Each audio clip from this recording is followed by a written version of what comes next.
की शराइत मानने की हुकूमत ने आमादगी जाहिर कर दी है, क्योंकि मुल्क को जो मसाइल दरपेश थे उस हवाले से ये मुश्किल, ये कड़वी गोली निगलनी पड़नी थी। और पेट्रोलियम डेवलपमेंट बढ़ाने का 50 रुपये तक फैसला कर लिया गया है। अब उसकी प्राइस एडजस्टमेंट किस तरह होती है वो आज हम उस पर गुफ्तगू करेंगे।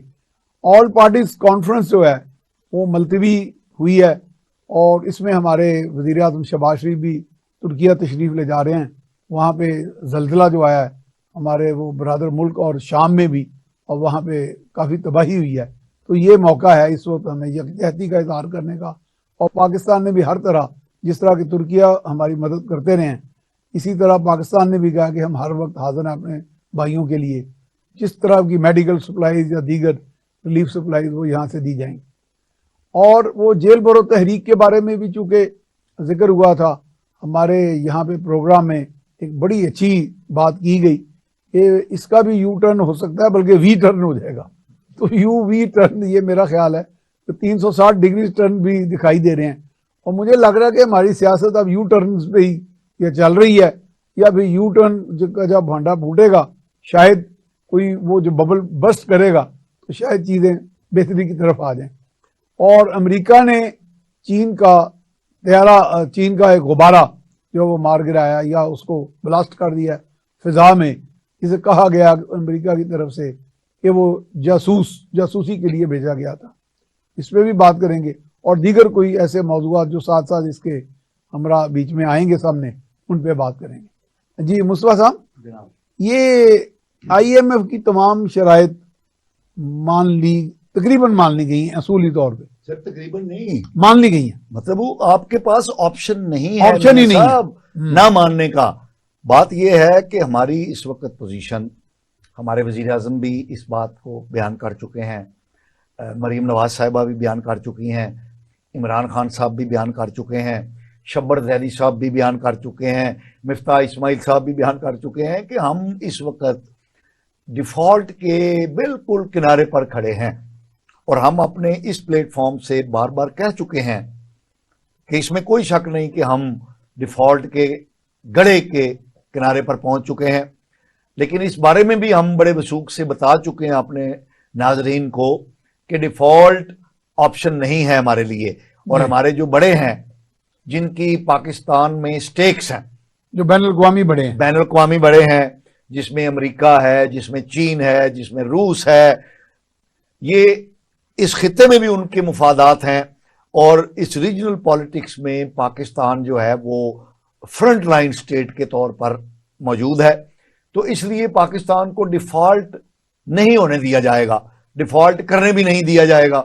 लेकिन शराइत ऐसी हैं कि जिनको आपने कड़वी गोली कहा है, तो मैं समझता हूं कि गोली नहीं है, ये दवाई है। नहीं, अच्छा, गोली के बाद होता है कैप्सूल। अच्छा, वो हैवी डोज। मैं समझता हूं कैप्सूल भी नहीं है ये, उससे भी बात आगे चली गई है। 1000 ग्राम, 1000 का इंजेक्शन है। 1000, अच्छा, ये कड़वा इंजेक्शन है जो कि हमें लगाया जाएगा और उसको लगवाए जाने की बुनियाद इमरान खान रख गए थे या नहीं? पहले IMF में तो पहले भी जाते रहे, लेकिन IMF के साथ हम पहले मामला साउंड फुटिंग पे होते थे। हम पक्के पैरां दे गल साहब ने 2019 में ये मुआहदा किया था और जिनमें तकरीबन ये सारी शराइत, तकरीबन नहीं, सारी यही शराइत थी। और मैं पहले भी कह चुका हूं और मुकर्रर कह रहा हूं कि IMF की शराइत कोई नाजायज नहीं है। हमने उनको माना था, हमने उनकी तहरीर करदा शराइत पर दस्तखत किए थे और फिर हम उनसे मुकर गए। इमरान खान साहब अवामी पजीराई लेने के लिए, क्योंकि उनका IMF तो पाकिस्तान को डील कर रहा है ना। इमरान खान वो शबाजरी भुगतेगा तो पाकिस्तान। तो अब मौजूदा PDM की हुकूमत के पास कोई चाराकार इसके सवाल नहीं है कि वो IMF की शराइत को पूरा करे और दामए दरमए सुखने जैसे भी हो, इनका ये आखिरी रिव्यू जो है उसको पूरा करके और उससे खैरोफियत से निकल आए।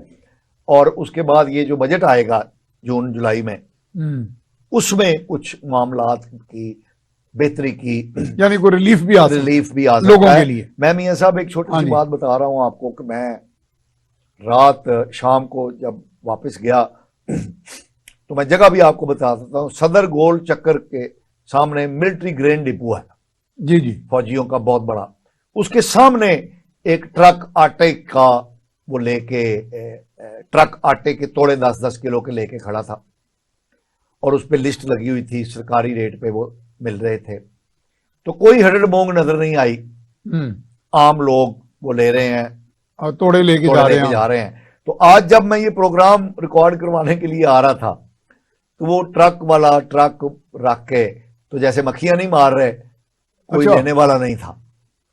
अच्छा, यानी कि वाफर सप्लाई ये मौजूद है, इसका मतलब वाफर सप्लाई। आप ये कहना चाह रहे हैं? ये किसी हुकूमत की हमायत या वो नहीं है, ये वो एक रियलिटी है, रियलिटी है। आपने एक हकीकत देखी, वो बयान कर दी। अब 6,000 या 7,000 कंटेनर जो हैं दालों के इंपोर्टेड वो रुके हुए थे, वो रिलीज हो गए? नहीं सारे नहीं। अच्छा, कल 2,000 रिलीज हो गए, 2000 रिलीज करने का ऑर्डर दिया है। तो जो एक हम तवक्को कर रहे थे कि यार शायद कहीं दालें और महंगी ना हो जाए और ये रमजान में कहीं दालों का कैद ना पड़ जाए, तो वो अब मिलनी शुरू हो गई हैं और कीमतों में भी इस्तेकाम आएगा। तो बात यह है कि हम ला रैब बिला शक व शुबा हम मुश्किल में तो बहुत हैं, हमारी मैशियत बड़ी कड़ी मुश्किल में है। लेकिन मायूसी से हाथ पैर फुला लेना, ये कोई वो नहीं है। लेकिन कुछ तो हमारे सियासतदान कह रहे हैं कि जी तुम मर गए हो तो एक्सेप्ट कर लो। नहीं, ये ख्वाहिश है कुछ लोगों की, ये वाकई डिफॉल्ट हो। ये मैं तो कुछ लोगों को नहीं कहता, उसमें कुछ लोगों के जो ग्रोह के सरबराह हैं उसकी इमरान खान साहब हैं, उनकी है कि डिफॉल्ट कर जाए ताकि मुल्क तो जलील हो ना, मुल्क जलील हो। वो कहते हैं हुकूमत जलील हो जाए पीडीएम की। इस वक्त मियां साहब मुल्क जो है वो 2 ग्रोहों में तकसीम है, नजरियाती, फिक्री और अमली तौर पर। एक ग्रोह वो है जो इस मुल्क को इस पेचीदा सूरत हाल में मजीद डूबने से बचाने के लिए कोशा है, यानी वो अमल कर रहा है, आपने कहा ना अमली तौर पे वो काबशे कर रहे हैं और उन काबशों की जो सरबराही है वो हमारी मरकजी हुकूमत कर रही है शहबाज शरीफ साहब की क़यादत के अंदर।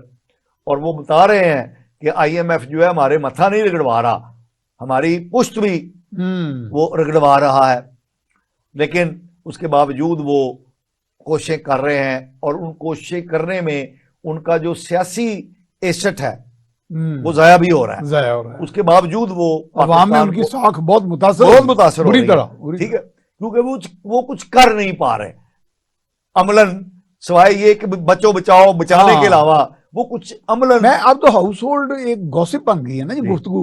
मैं एक जगह बैठा तो लोग कह रहे हैं कि देखो इमरान खान जब था तेल जो था खुर्दनी तेल खाने वाला वो 300 के पता नहीं कितने का था, वो 700 का है। तो मैंने कहा जब इमरान खान आया तो उस वक्त वो 100-150 का था यानी कि वो आप भूल गए कि उसने डबल से डबल कर दिया, डबल का। तो वो असल में लोग ये समझ रहे हैं कि अगर वो होता तो शायद ये ना होता, ये लड़ाई ना होती। अच्छा, और दूसरा ग्रोह जो है, जिस ग्रोह में एक ही पार्टी शामिल है, दूसरे ग्रोह में एक ही पार्टी शामिल है इमरान खान साहब की, वो पाकिस्तान को डुबो चुके हैं। यानी उनके हिसाब किताब में, उनके कागजों में पाकिस्तान डूब चुका है, प्लैनेट ऑफ द एप्स बन चुका है, ये वो कहते हैं। ठीक है, तो इस वक्त ये जो 2 पैरेलल ग्रोह चल रहे हैं, एक डुबो चुका है पाकिस्तान को और एक डूबने से बचाने वाला है। तो नहीं, होना क्या चाहिए वैसे? इनको डुबोने से बचाना चाहिए ना, इनकी कोई इनपुट तो हो सकती है ना, क्यों नहीं? देखिए, इनकी एक इनपुट है ना, बहुत आला इनपुट है, और उसमें इमरान खान साहब कामयाब हैं। यानी जो परसेप्शन क्रिएट कर रहे हैं वो उसमें कामयाब, वो रियलिटी लगने लग पड़ा, यानी जो वो कह रहे हैं वो भले अफसाने हो। देखिए पुराने जमाने में दास्तान गो होते थे, वो चौकों में, दोराहों पे, शहरों के कस्बों में मुख्तलिफ पगडंडियों पे बैठ के लोगों को किसे सुनाते थे, साहिब वो ऐसे हो रहा है ऐसे। तो वो जब आते हैं ना तो उनसे अफसाना लोग एक्सपेक्ट कर रहे होते हैं। वो यू टर्न जो है वो भी एक अफसाना है, शक्ल अख्तियार कर रहे हैं। मियां साहब, मैं बिल्कुल क्लियर हूं इस बारे में कि इमरान खान साहब मुल्क दुश्मनी में बहुत नंबर 1 है। लेकिन इस पे कुछ ताज़ी रातें पाकिस्तान नहीं लगती ऐसी दुश्मनी में, मतलब जाहिर है, यानी वो बातें ऐसी करते हैं जिनका आउटपुट जो है वो सिफर डिफरेंट आता है। तो वैसे ही है कि अगर हुकूमत चज की हो, तगड़ी हुकूमत हो, तो इमरान खान साहब जो दुश्मनाम और जो फाउल लैंग्वेज यूज करते हैं, जो परसेप्शन क्रिएट करने की कोशिश कर रहे हैं, ये मुल्क दुश्मनी और गद्दारी में भी शुमार किया जा सकता है और इनको पकड़ के ट्रायल किया जाना चाहिए। लेकिन क्योंकि हुकूमत बजाते खुद बहुत कमजोर है और उसकी आवाम में इतनी जड़ें नहीं है, तो इसलिए वो बैड माउथिंग करते चले जा रहे हैं। तो लेकिन पाकिस्तान डिफॉल्ट नहीं होगा, महंगाई की एक वेव आने वाली है। ठीक है, अब मैं समझता हूं कि जैसे मैंने कहा गोली से बात आगे निकल गई है, अब वो कड़वी गोली जो है कैप्सूल से भी आगे निकल गई है और वो 1000 सीसी का टीका है। इसी तरह जो महंगाई है मियां साहब, वो अब वेव नहीं है, अब वो तूफान है, सरकश तूफान है। और मेरा नहीं ख्याल कि वो अवाम की अब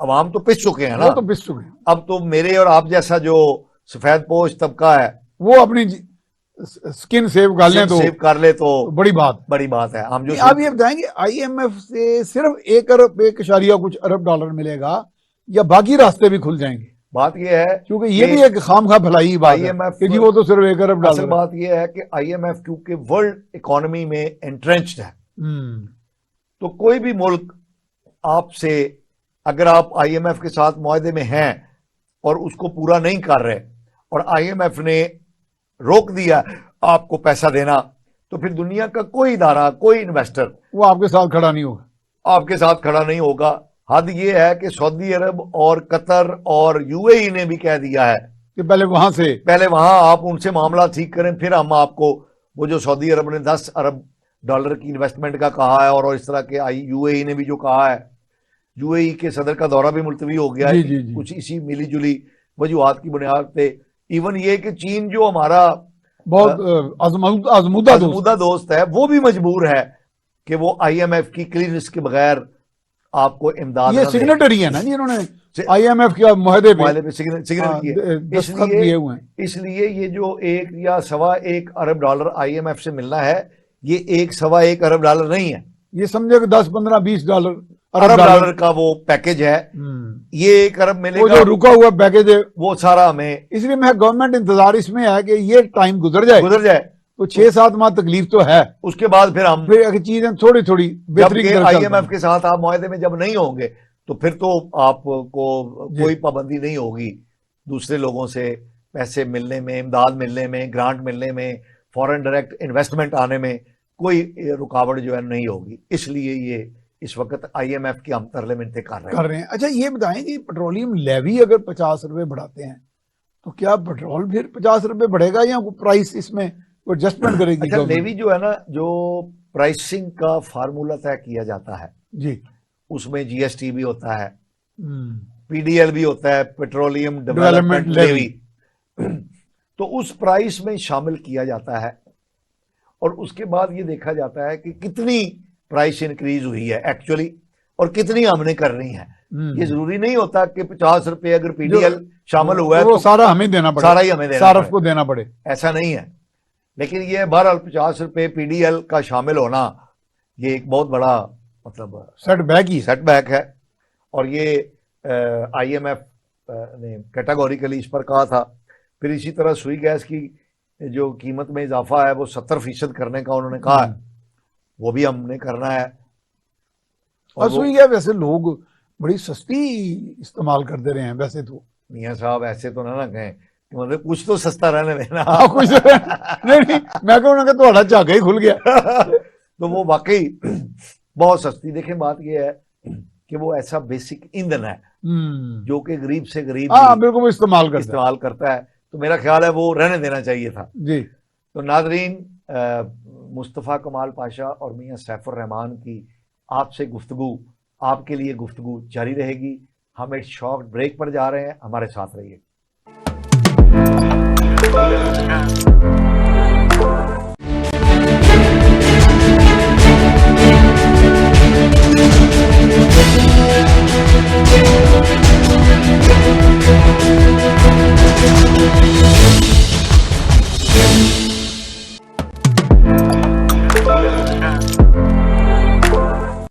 नाजरीन, मुस्तफ़ा कमाल पाशा और मियां सैफुर रहमान गुफ्तगू के साथ एक बार फिर हाज़िर खिदमत है। अच्छा जी, गुफ्तगू माशाल्लाह, गुफ्तगू अच्छी जा रही है। और इसमें यानी ये जो बात हम कर रहे हैं, हम नाज़रीन को ये भी बताना चाह रहे हैं कि बिल्कुल हाथ पैर फुला के ना बैठ जाएं। हाँ ठीक। ये प्रोपेगेंडा जो हमारे दुश्मन करते थे, वो हमारे अंदर हमारी सफ़ों में मौजूद जो आस्तीन का सांप है, वो भी तो ऐसा प्रोपेगेंडा कर रहे हैं। अब हमें थोड़ा सा प्रोपेगेंडा प्रूफ भी हो जाना चाहिए, या जो हम सुनते हैं नेगेटिव बात को हम जल्दी कैच करते हैं। अच्छा, ये तो हमारी ये आर्ट नहीं है डेवलप जो करते हैं ये प्रोपेगेंडा, उनको अच्छा, आर्ट बात आता ये है। है कि हम प्रून हो गए हैं, हम इस चीज के आदी आदी हो गए कि हैं, हमें मुस्बत बातें जो हैं वो अब वो अपील नहीं इतनी अपील नहीं करती करती। जितनी हमें नेगेटिव बातें अपील जी करती जी हैं। जी। वैसे इमरान खान साहब जो नेगेटिव प्रोपेगेंडा करते हैं उसमें सब्सटेंस भी होता है। अच्छा, ये होता है, ना कहें कि बिल्कुल ही वो वैसे वो गिट्टे जोड़ के करते हैं, करते हैं। लेकिन उसमें सब्सटेंस भी होता है। मसलन वो महंगाई की बात करते हैं। अच्छा, सब्सटेंस वैसे यूज करने वाली चीज भी होती है ना। हाँ, वो अच्छा देखिए, वो बात ये सुना है है कि सब्सटेंस मियां होता साहब, है। बात ये है कि आधा पानी का भरा हुआ गिलास पड़ा है। जी जी। मैं कह रहा हूं कि ये हाफ फिल्ड है, हम्म। आधा भरा हुआ है, तो सही है बात ये, इसका मतलब वो अंदर मैटर होता है, मैटर कोई है। बात है। दूसरा बंदा इमरान खान साहब की तरह का वो कहता है ओ नहीं जी ये ये तो देखा खाली खाली है। है। वो ये नहीं देखता कि आधा भरा बड़ा हुआ है, ठीक है, तो वो भी सही कह रहे होते हैं। तो और लोग ये बात बाय करते ये हैं। बाय करते हैं कि आहो यार ये तो खाली है। हाँ, ये तो बात वो ये सही एक कह रहा है। नेगेटिव जो कॉनोटेशन है। तो इमरान खान साहब जो पाकिस्तान को डुबोने का, डिफॉल्ट होने का प्रोपेगेंडा कर रहे हैं, उसमें सब्सटेंस मौजूद है, उसमें ऐसे फैक्टर्स मौजूद हैं, उसमें ऐसे हालात मौजूद हैं। और उसके दहाने पे तो हम बैठे हुए हैं, बैठे हुए हैं, इसमें तो कोई ऐसी बात नहीं है। लेकिन उसके मद्दे मुकाबिल जो दीगर हकायक हैं, दीगर जमीनी हकायक जो हैं, और जिनमें थोड़ी सी उम्मीद की किरण मौजूद है, किरण मौजूद है, उनका वो जिक्र नहीं करते। तो बात यह है कि हालांकि जो कौमों को लीड करते हैं, मसलन एक फौज का सिपा सलार होता है, वो जैसे तकरीर करता है। अब हम तो चलो, हम तो जहाद इस्लाम के सारे है ना जी, हम मानने वाले हैं, और हम समझते हैं कि हमें तो जज्बा शहादत है। आप देखेंगे माजी में ईसाइयों की फौजें होती थी, वो रोमनों की और दीगर जो ईसाई हो चुके थे, तो वो जब कहीं भागने लगते थे वापस शिकस्त खा के, तो पीछे वो बड़े बड़े उन्होंने अलम पकड़े होते थे। वो कहते थे राथ ऑफ लॉर्ड विल बिफॉल यू, तो खुदा का गजब तुम पे नाज़िल होगा अगर तुमने शिकस्त तस्लीम की। तो वो फिर अपनी जान दे रहते थे। यानी कि ये स्लोगन का बहुत असर होता है, बड़ा असर होता है। आप देखिए, तो लीडर को लेकिन होप देनी चाहिए। लीडर तो नहीं होपलेस करता, सेकंड वर्ल्ड खुद चाहे होपलेस हो जाए। लेकिन सेकंड वर्ल्ड वॉर के दरमियान जिस वक्त बरतानिया के बखिए उधेड़ दिए थे एडोल्फ हिटलर ने, हाँ जी बिल्कुल, तबाह बर्बाद कर दिया था, घुटने टेकने के करीब था। तो उस वक्त उनके मंजर पर, सियासी मंजर पर चर्चिल, सर विंस्टन चर्चिल उभरा, और उस वक्त हालत ये थी कि अंडे, डबल रोटी, दूध, मक्खन, ये राशनिंग हो चुकी थी उनकी, यानी किल्लत पैदा हो चुकी थी। और फौज के पास कश्तियां नहीं थी। बकिंगम पैलेस जो है उसकी दीवारें टूट चुकी थी हिटलर की बीमारी से, पूरा इंफ्रास्ट्रक्चर तबाह था। उसमें फिर वो आया सर विंस्टन चर्चिल, तो उसने जीतने के बाद, वजीर आजम का चार्ज संभालने के बाद जो पहली तकरीर की, वो तारीख के अंदर रकम हो चुकी है। लोग सुन रहे हैं उसकी तकरीर। उसने कहा, लोग ये उम्मीद कर रहे थे कि वो कहेगा कि अंडे, दूध, मक्खन, पनीर ये खुला डुला मिलेगा, मैंने जहाज मंगवा लिए हैं और आपको परेशान नहीं होना चाहिए। लोग ये तवक्को कर रहे थे। तो अब पाकिस्तानी होते तो शायद यही करते। उसने कहा कि क्या बरतानिया की अदालतें इंसाफ कर रही नहीं, अच्छा खुल रही हैं? अच्छा, खुल रही हैं। लोगों ने कहा यार ये क्या सवाल है? क्या सवाल है? उसने कहा बताओ भाई, खुल रही हैं? उसने कहा हाँ जी। उसने फिर कहा कि वो इंसाफ दे रही हैं। फिर लोगों ने कहा यार ये बातें कर रहा है, इधर रोटी के लाले पड़े हुए हैं। उसने कहा हाँ जी इंसाफ दे रही हैं। फिर उसने तीसरा सवाल किया, तो क्या वो इंसाफ होता नजर आ रहा है? जो वो इंसाफ दे रही हैं वो इंसाफ होता नजर आ रहा है? उन्होंने कहा हाँ। तो उसने कहा फिर दुनिया की कोई ताकत बरतानिया को शिकस्त नहीं देगी। यहां से लेके वो अपनी शिकस्त खुर्दगी वाली कौम को लेके उसने कहा कि अगर बरतानिया अदलो इंसाफ पर चल रहा है। सही बात। बरतानिया की रियासत, बरतानिया का मुआशरा, बरतानिया की कौम अगर अदल और इंसाफ पर कायम है तो इसको कोई नहीं, उसको दुनिया की कोई ताकत पिछाड़ नहीं नहीं दे सकती। सही बात। यहां से लेके वो कौम को उठा, बिल्कुल, और उसने वो फिर तो लीडरों का यही काम है। टाइड बदली और बरतानिया जो है वो उस दूसरी जंग अजीम में सुरखरू होकर निकला। तो आपने जो बात कही कि जो लीडर लीडर ने होते हैं, मायूसी फैलाने ही जो है। इमरान खान साहब पहली बात तो ये है कि लीडर नहीं है, ये आप अच्छा। गुफ्तगी कर लें। अच्छा, मैं अपने नाजरीन को ये बता रहा हूं कि इमरान खान साहब कोई लीडर नहीं है, कोई सियासी कायद नहीं है, ग्लैमर मैन है, ग्लैमर वो मैन। एक मतलब पार्टी बॉय। जी जी, ग्लैमर बॉय, और वो भी मानते हैं कि मैं एक पार्टी बॉय, और वो कौन सा होता है, प्ले बॉय, प्ले बॉय रहा हूं, और वो अब भी उनका हाँ, वो मेरा ख्याल इसमें फख्र करते हैं, फख्र महसूस करते हैं। और और उनके चाहने वाले भी चाहने वाले भी। तकरीबन। और वो हादसाती तौर पे इक्तदार में लाए गए थे, आए नहीं थे, हादसाती तौर पे वो इक्तदार में लाए गए थे। और वो जो लेकिन अवाम में तो उन्होंने फॉलोइंग बना ली, अपने वो मियां स्टोरियों साहब, से बना ली हैं जैसे। बात ये है कि जनरल जियाउल हक के दौर में हाँ पीर सिपाही एक आया था, हाँ, बिल्कुल बिल्कुल। आपको पता है उसकी अवामी पजीराई कितनी मेरा थी? ख्याल उससे ज्यादा तो किसी की भी नहीं हुई, किसी की भी नहीं नहीं हुई। हुई मेरा। तो अवाम के अंदर मकबूल होना, ये कोई ऐसा कोई पैमाना, ऐसा पैमाना नहीं है। कि वो लीडर है। आप देखें इस तरह तो कोई टिकटॉकर्स के हैं, टिकटॉकर्स के मतलब करोड़ों में फॉलोअर हैं, जी तो आप बिल्कुल। क्या कहेंगे कि मतलब वो लीडर है। लीडर है? ऐसा नहीं है। इमरान खान साहब की फॉलोइंग है, और वैसे वो भी जालसाजी पर मबनी बहुत सारी उनकी फॉलोअर थी। आपको पता है कि एलन मस्क ने हाँ, वो इनका एक्सपोज किया, 1,30,00,000 उनके जाली ट्विटर अकाउंट से निकाल दिए हैं। तो इमरान खान साहब की जो फॉलोइंग का प्रोपेगंडा है कि वहां में बड़े मकबूल है, वो भी आप देखें। जो ये जो इलेक्शन हुए थे 9 सीटों पे, जिनमें जी ये जी, जिमनी इंतखाबात हुए थे, 9 इनकी अपनी सीटें थी, अपनी सीटें थी, उसमें जिनमें से 2 हार दो हार गए, गए। और उसके बाद ये जश्न मना रहे थे। यानी अजीब बात है कि हारने पर जश्न मना रहे हैं। तो इमरान खान साहब जो है, जश्न मनाना उनका एक मशगला है ना, मतलब वो जाहिर है वो हॉबी है उनकी, प्ले बॉय है ना। तो वो और सिर्फ फॉलोअर ही कहते हैं। सुना वो हम भटूरे परांठे खाने जाते हैं लोग जमान पार्क में, और बड़े वसी पैमाने पे। तो शुगर मेला, वो शुगर मेला मतलब वो मम्मी डैडी जैम जैली क्लास जो है, वो उनको एक आउटलेट मिल गया है अपने अच्छा वक्त गुजारने का, मेल मिलाप का, गपशप का, हेलो हाय का, एक समाजी इज्तिमा भी हो जाता है ना, जब मुख्तलिफ किस्म के खवातीनो हजरात मिलते हैं, इकट्ठे बैठते हैं, खाना भी अवेलेबल हो, पानी भी अवेलेबल हो, गर्मा गर्म चाय भी अवेलेबल हो, काली चाय भी है और ग्रीन टी भी है, तो एक अच्छा फेस्टिविटी पैदा हो जाती है। मेरे तो राल टपकने लग पड़ी है सारी इस हवाले से। आप देखिए ना, हमारे साफी भाई भी, क्योंकि मेरा दफ्तर भी करीब है, तो मैं तो साफी भाई भी वहां पर डीएनजियां अपनियां लेके, डीएसएफजियां लेके वहां पर लंच करने भी चले जाते हैं, डिनर भी मिलता है। मैं कह रहा था बड़े शुदाई हुए, अब पता चला कि असल राज ये है, तो ये वो करते हैं, खाबा राज है। तो वैसे ये है कि अच्छा, खुद बाहर नहीं आते मौसम? नहीं, वो बाहर नहीं आते। सुना वो अंदर बोर नहीं होते घर में, उनको मना कर दिया गया है। अंदर कोई दिलचस्पी, उनके जो जिन्नात हैं, उन्होंने कहा कि बाहर निकलिया तू ते वो पै जाएगा ही।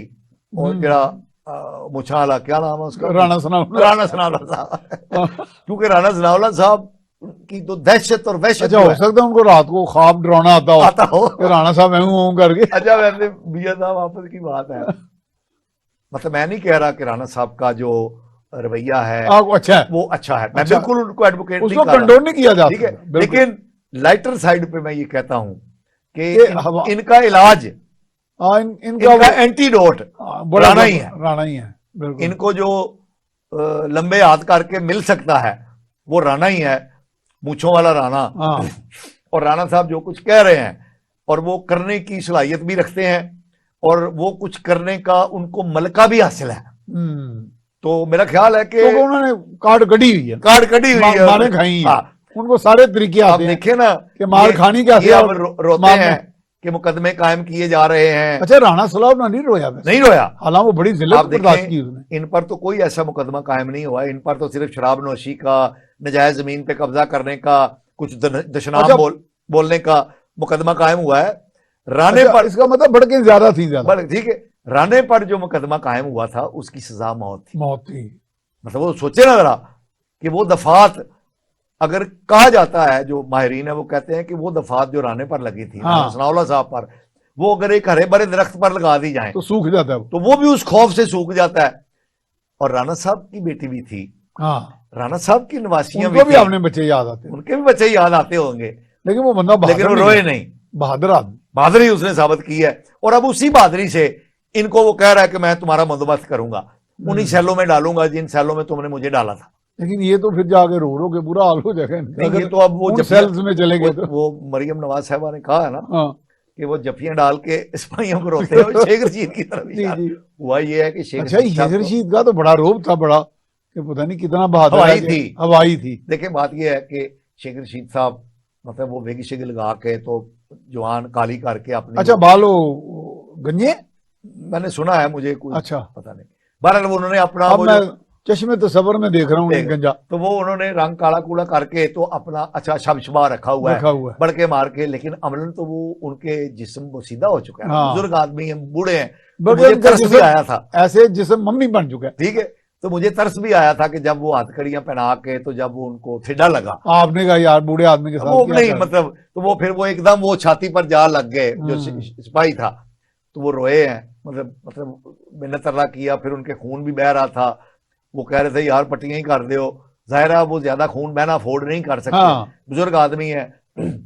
तो शुगल मेले के लिए तो मैं शेख रशीद साहब को पसंद करता हूँ, वो शुगल मेला अच्छा लगाते हैं, अच्छा। पेशन गोइयां झूठी और- सच्ची वो करते रहते हैं कि अब ये हुआ, अभी तक ये- वैसे साबित तो कोई नहीं कुछ है। भी दावत नहीं हुआ, बस जितनी शुगल भी मेला है। पेशेनगोइयां की हैं, यानी उनकी तो ये 8 तारीख को ऐसे हो जाएगा, ये हाँ, 10 तो ये वो 3 दिन की बात हाँ। है। शीन से मीम निकलेगी, मीम हाँ, नून से। तो वो तो मतलब हर एक के साथ अपना वो कहते हैं कि मेरे साथ पढ़ता रहा है, कोई भी जर्नैल हो, आर्मी चीफ, वो मेरे साथ गुल्ली डंडा खेलता रहा है, मेरे साथ वो बेंटे भी खेलता रहा तो है। जो मर्जी हो, लेकिन उसने अपने इंस्टीट्यूशन को देखना है। तो ये ऐसी अपनी दुकानदारी चमकाने के लिए वो हाँ, ये हमारे जर्नलिस्ट को भी थोड़ा कुछ अपील करती है, बीमारी ऐसी थी। बात है। हाँ, मैं सुना एक जर्नलिस्ट है, मैं नाम नहीं लूंगा, बड़े नामवर हैं वो, मैं नेशनल डिफेंस यूनिवर्सिटी में, मेरे साथ जनरल शुजा पाशा भी थे जो DGIS ही थे, वो मुझे मिलते रहे दोस्ती में, not as a journalist and a general relationship, दोस्त पुराने कुलीग्स होने के नाते, तो एज DGIS है।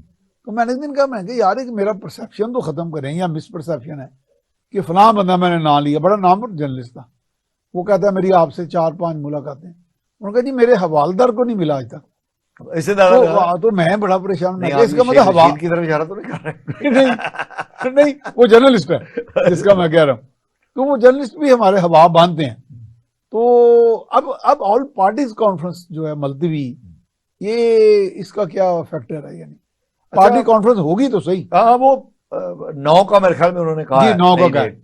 बात लेकिन अब ये कहा है- जा रहा है कि 9 से भी शायद आगे आगे। चले, वो ये है, एक तो ये है कि आर्मी चीफ को जी। एमरजेंटली बरतानिया का दौरा करना पड़ा, अच्छा, तो वो जाहिर है कोई संजीदा मामला है जिसके लिए वो गए हैं, जाहिर हम उनका इधर जिक्र नहीं कर सकते, हाँ, उनको बाज़ाब्ता बुलाया, बाज़ाब्ता बुलाया गया। इनवाइट किया। तो इसलिए अब उनकी शिरकत इस APC में भी जरूरी है, तो इसलिए भी, और अब क्योंकि मजीद ये तुर्की का जो हो जी, गया है, जो ज़ल्ज़ला सानहा है। हो गया, जलजला हो गया, तो इसलिए अगर एक आधा दिन और भी आगे चली जाए ये APC, तो ये कोई ऐसी मज़ाइका नहीं, कोई मज़ाइका नहीं है, ताकि सारे स्टेक होल्डर बशमूल इमरान खान साहब और उनके नुमाइंदे, उनकी शिरकत भी हुकूमत जो है वो उसको इंश्योर करने की कोशिश कर रही है।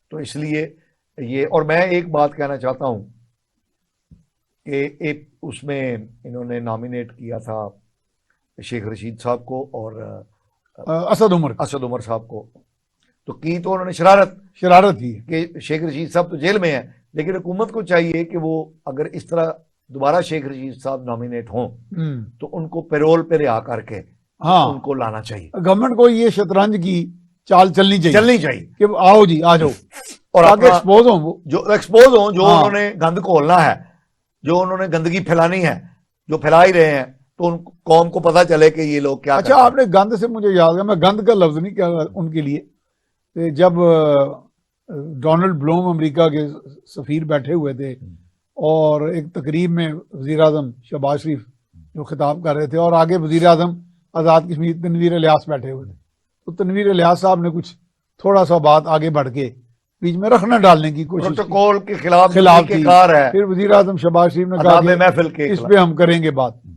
अब कल हमने देखा कि वो थोड़ा सा ना वो बदले हुए थे। अब जब आजाद कश्मीर गए हैं तो उन्होंने उनको रिसीव जी, जी। किया और वो हाँ जी। मुअद्दब बन के जी। खड़े थे। तो ये अच्छी बात है, हम हाँ। उनकी तनवीर लिहाज साहब की इस बात को अप्रिशिएट उनका करते हैं। चेंज होना ही अच्छा है। अच्छा, और तनवीर लिहाज साहब बताते खुद अच्छे आदमी हैं, जी। लेकिन वो जिस पार्टी में गए हैं उसके कल्चर में रंगे हुए शायद। नाजरीन, एक शॉर्ट ब्रेक पर हम जा रहे हैं, हमारे साथ रहिए।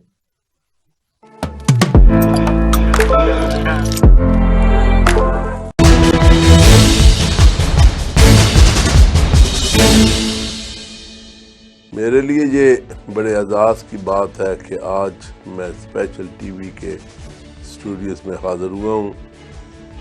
इस मुल्क में एक ऐसे चैनल की शिद्दत से ज़रूरत थी जो गैर जानबदार हो, एक गैर जानबदाराना तज़िये हो, बाइस ना हो और पाकिस्तान, पाकिस्तानियत, इस्लाम के हवाले से एक बुलंद आवाज़ के साथ बात की जा सकती हो।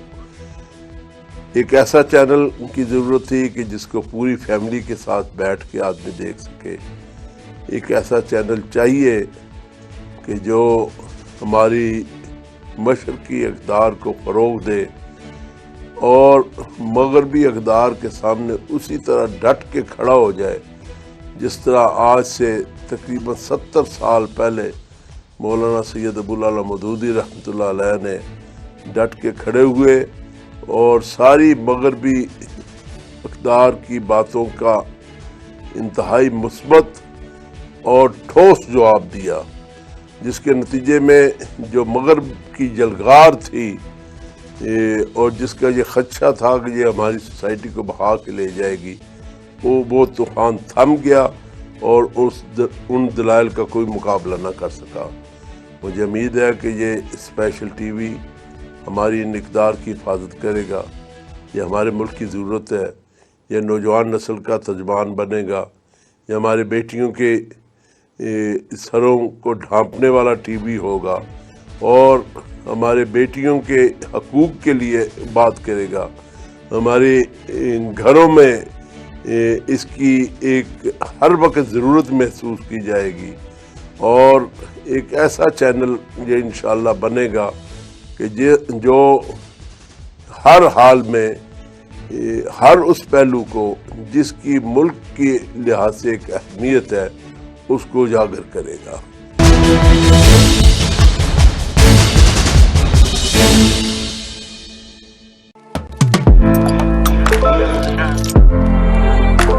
नाज़रीन, मुस्तफ़ा कमाल पाशा और मियाँ सैफुर रहमान आपसे गुफ्तगू करने के लिए एक बार फिर हाज़िर खिदमत हैं। अच्छा, ये जेल बरो तहरीक, ये तो अपनी तरह से वो गांधी जैसे या पता नहीं बहुत बड़े लीडर, अच्छा ये मुतासर भी बड़े जल्दी होते हैं।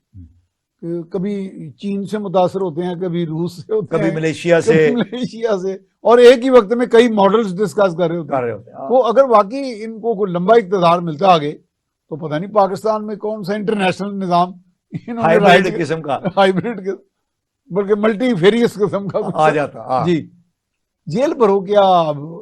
मुझे तो लगता है जेल भरे, कौन भरेगा, कौन जाएगा? अच्छा, बात 4-5 बंदे वैसे मुश्किल के तौर पे है कि इमरान खान साहब के बारे में ये बात तय हो चुकी है कि मिजाज के एतबार से वो कन्ना दे कच्चे ने। इनके कान में कोई आके फूक मार दे किसी चीज की तो वो बड़ल करके उनके मुंह से निकल जाती है। और फिर दूसरे अच्छा, अंदर कोई सेफ्टी वाल्व नहीं लगा हुआ, दूसरे कान में कोई और बात कह दे तो उनको याद नहीं होता कि वो उसके अगेंस्ट बोल दे, अपनी ही बात के तो ये उनका शाखसाना है। अच्छा, हम जो कहते हैं कि वो उनको रिमोर्स नहीं होता, पछतावा, ऐसा इसलिए नहीं होता कि वो उनको तो याद ही नहीं होता कि मैंने क्या कहा। अब देखें, 10 अप्रैल 2022 के बाद से ये एक बहुत बड़े मखमसे का शिकार है।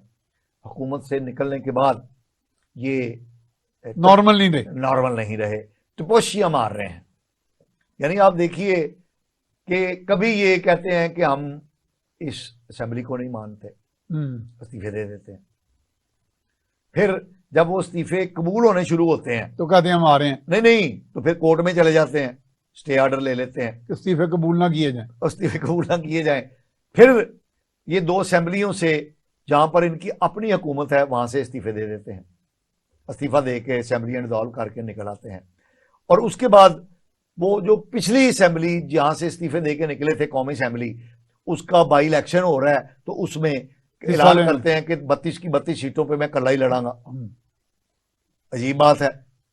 फिर ऐलान कर देते हैं कि नहीं नहीं, अच्छा वो एंजॉय कर रहे हैं मेरे इन चीजों को। नहीं नहीं, एंजॉय नहीं कर रहे, ये वो खिलवाड़ कर रहे हैं, खिलवाड़ कर रहे हैं और अनस्टेबल करने की पाकिस्तान को ये उनकी इसका मतलब वो मिशन है, मिशन पे चल रहे हैं। अच्छा, फिर वो कहते हैं नहीं नहीं, कैंडिडेट्स को कहते हैं नहीं यार तुसी आप ही इलेक्शन लड़ो। वो इलेक्शन की तैयारी करना शुरू करते हैं। तो फिर अचानक इनको ख्याल आता है कि नहीं, अब हमारा प्रायोरिटी ये होगी कि हम इलेक्शन की डेट लेने के लिए जेलें भरेंगे। और फिर बहुत बड़ा ऐलान है, ये जेल भर देंगे। और हुकूमत ने बजाय ये कि डरने के, हुकूमत ने ऐलान कर दिया कि बिस्मिल्लाह जी जेल भरो तहरीक का आगाज अमलन तो ऐसे ही होना चाहिए ना, कि खुद सबसे पहले आप इब्तिदा करें। और वो तो दुबके बैठे हैं, वो तो बाहर जमान पार्क में घर से बाहर नहीं निकलते। वो डरे हुए हैं क्योंकि उनके मौकलात ने शायद उनको बताया है कि बाहर ना निकली हो, मुछा ला बैठा के अंदर मोकल मार दें तो ये कमरे में उनको दबना दें वो मोकल। मैं इस प्रोग्राम में पहले भी कह चुका हूं कि इमरान खान साहब अब यू से आगे बढ़ गए हैं और वी टर्न ले रहे हैं। जिस तरह उन्होंने स्पेशल टीवी की इनोवेशन है कि यू से वी को हमने यहां पर इंट्रोड्यूस कराया है, वी टर्न लेकर। तो मुझे ये लग रहा है कि जिस तरह इमरान खान साहब ने सब सीटों पर इलेक्शन लड़ने का ऐलान करके वहां से वी टर्न लिया, इसी तरह जेल भरो तहरीक से भी ले लेंगे, ये वी टर्न ले लेंगे। क्यों कि ये खेल तमाशा तो नहीं है ना, जेल जाना। ये चंद दिन बाद यानी बिल्कुल मुकर जाएंगे लग ऐसे कोई ना कोई प्रीटेक्स्ट। देखे ना, इनके चंद लोगों को जब जेल भेजा गया है, आजम सवाती कहाँ है अब, शहबाज गिल कहाँ है अब वो काफी ठंडे, चौधरी कहाँ है अब, ठंडे फिर रहे हैं, शेख रशीद कहाँ है अब।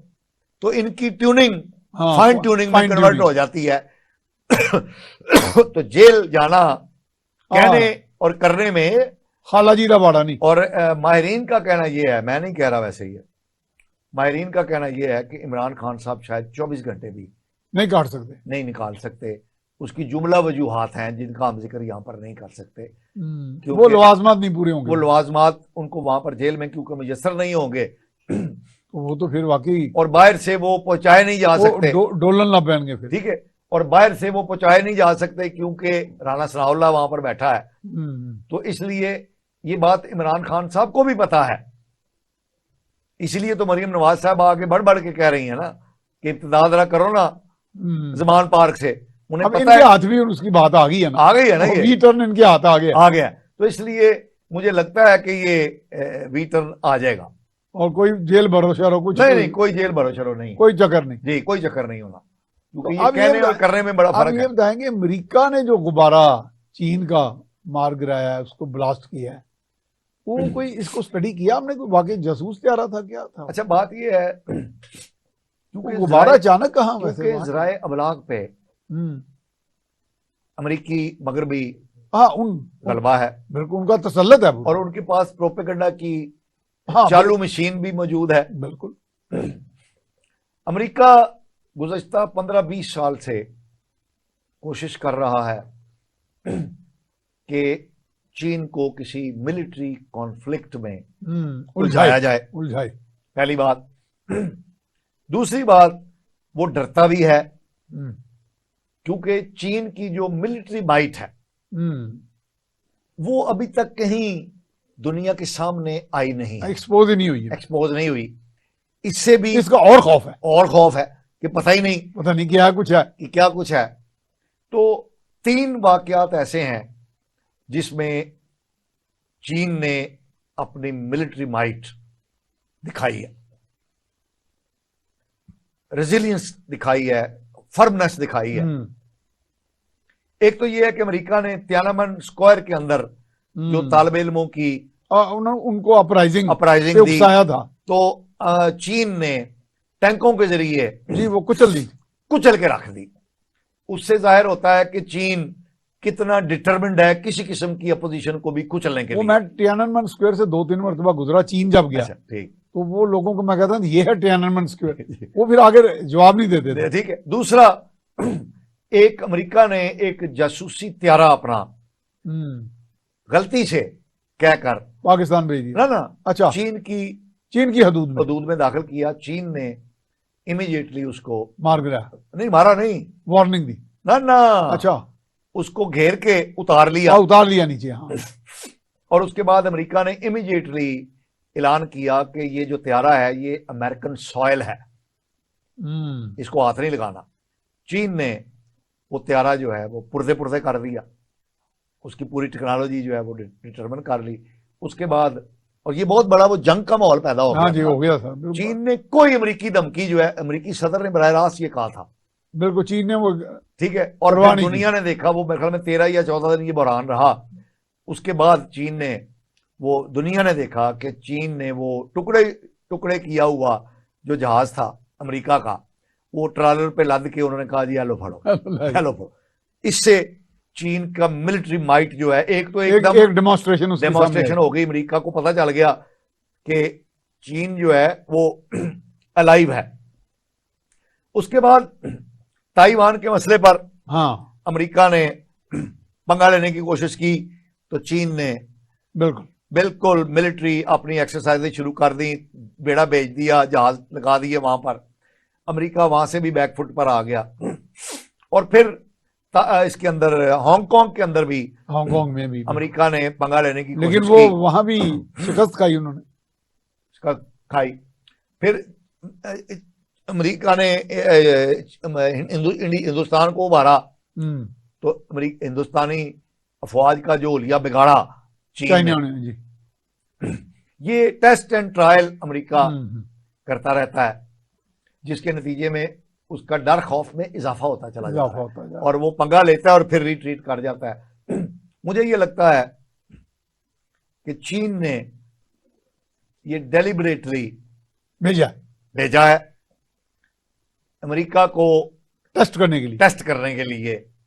ठीक है, आपकी बात सही लगे। मुझे नोंग रोंग सफीर मिले थे चीन के, वो कह रहे थे ये इंडो पैसिफिक स्ट्रेटेजी, ये जो हमें सर्कल करने की, ये छोटे छोटे ग्रोहों में हमारे खिलाफ खड़ा कर रहा है, ग्रुप बना रहा है, तो इसका उसे कोई फायदा नहीं होने वाला। नहीं, देखें, एक बात याद रखें, चीन उभरती हुई ताकत है, अमेरिका डूबता हुआ सूरज है।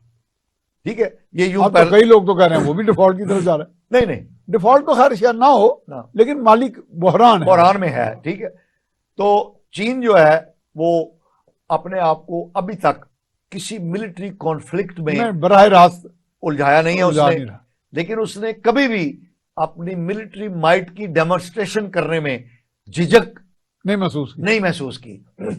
लेकिन अब उसकी मिलिट्री माइट कितनी है, कितनी सोफिस्टिकेटेड है, ब्ला ब्ला ब्ला, ये भी दुनिया को पता नहीं है। और मैं ये समझता हूं ये उसकी एक बहुत बड़ी कुव्वत है, उसका छुपा रहना ये उसकी बहुत बड़ी कुव्वत है। जैसे फियर ऑफ द अननोन होता है, यानी वो उसने कायम रखा है।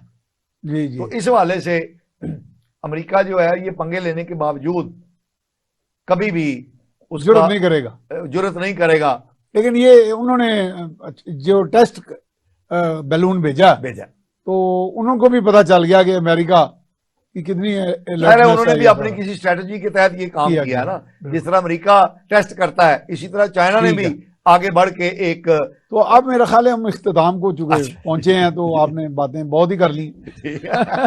नाम ही गुफ्तगू है प्रोग्राम का। तो नाज़रीन, आपने प्रोग्राम गुफ्तगू में अमेरिका चीन का ये जो कॉन्फ्लिक्ट है उसमें भी हमने बात की। चेल भरो तहरीक पे मेरे भाई कहते हैं कि यू नहीं वी टर्न बिल्कुल अनकरीब आने वाला है, क्योंकि वो भूल जाते हैं जब वो कहते हैं कि जी ये काम करो और दूसरे दिन वो कुछ और कर रहे होते हैं उसके बरक्स। तो यू टर्न में वो बदनाम तो हुए हैं, लेकिन आप वो जस्टिफाई भी कर लेते हैं कि यू टर्न तो हर बड़े बड़े हस्तियां लेती रही हैं और बड़े बड़े लीडर्स लेते रहे हैं। और जैसे हम यही अभी बात हमने की कि वो लीडर नहीं है, एक बॉय है, ग्लैमर बॉय या प्ले बॉय या जो भी उनके फैंस उनको कहना पसंद करते हैं। तो ओवरऑल ये सारी पिक्चर आपके सामने है, तो उम्मीद है कि आपने इसमें से कोई अच्छा नतीजा अखज़ किया होगा। इसके साथ ही मुस्तफ़ा कमाल पाशा और मियां सैफ रहमान को इजाज़त दीजिए। अल्लाह निगहबान। Understand.